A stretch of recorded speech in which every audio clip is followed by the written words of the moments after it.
Hi, I'm Jerry Day. There seems to be a big reality gap in the presidential race, like an elephant in the kitchen and no one wants to say anything. I was looking around YouTube and I noticed something remarkable. I'm going to show you some web data, and I think when I'm done, you'll agree that there's something dreadfully wrong with what the broadcast media has told us about the presidential race. Let's look at all the major presidential candidates and see how many YouTube videos each of them has as of mid-April 2008. John McCain has over 19,000 videos. Way to go, John.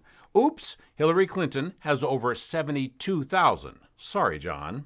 Oh my gosh, Barack Obama has almost 85,000 videos on YouTube. More than McCain or Hillary, Obama is the man. Wait a minute. Just for fun, let's look at Ron Paul. What? 117,000 videos? Ron Paul is by far the leading presidential candidate in YouTube videos with a margin of 37% over the next leading candidate? This seems absolutely crazy. If that was true, it would mean that mainstream media is not only ignorant of relative candidate popularity, they'd be deliberately suppressing Ron Paul against the other candidates in terms of their coverage. We need to go somewhere where there's better data. Google Trends, the lesser-known web search reporting site that Google doesn't publicize too much. But this baby is powerful.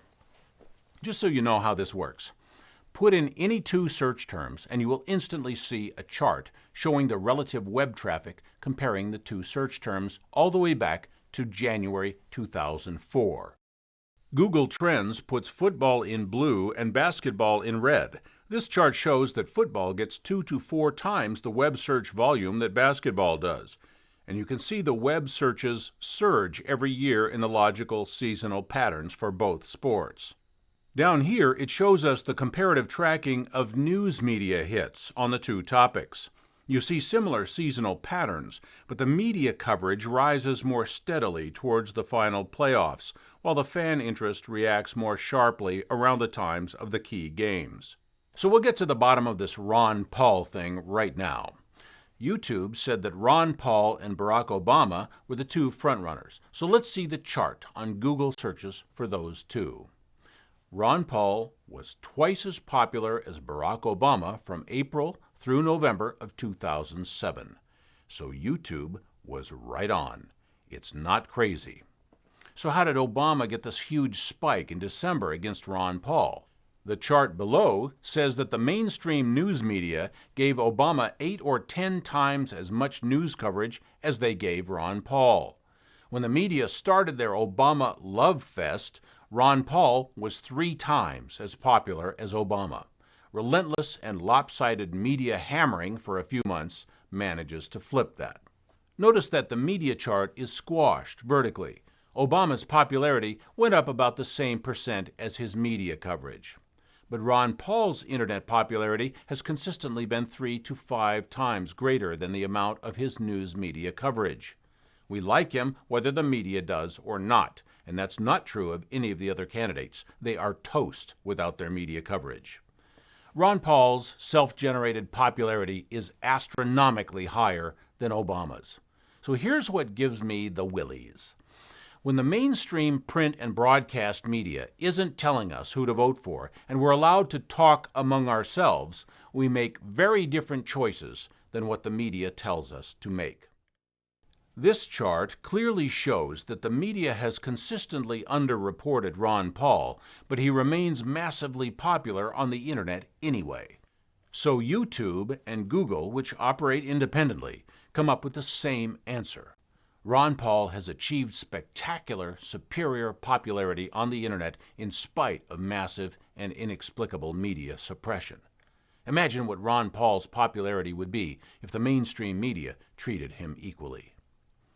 Just for a last quick reality check, let's look at Ron Paul against the other candidates on Google searches. Here's Hillary Clinton in blue. Just like Obama, she trailed badly against Ron Paul through most of 2007 until the broadcast media put huge preferential push behind Clinton in December of that year as the media all but abandoned Ron Paul.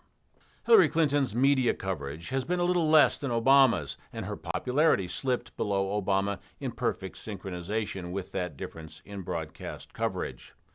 These charts are very accurate in tracking general popularity relative to media coverage, as you see exactly where Obama's blue line climbed past Hillary at the same general time here as he pulled ahead in the primaries.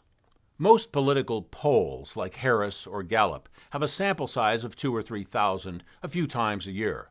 Google searches are in the millions every day.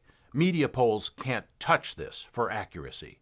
And obviously, looking at Ron Paul's actual popularity, bias plays a very large part in media polling.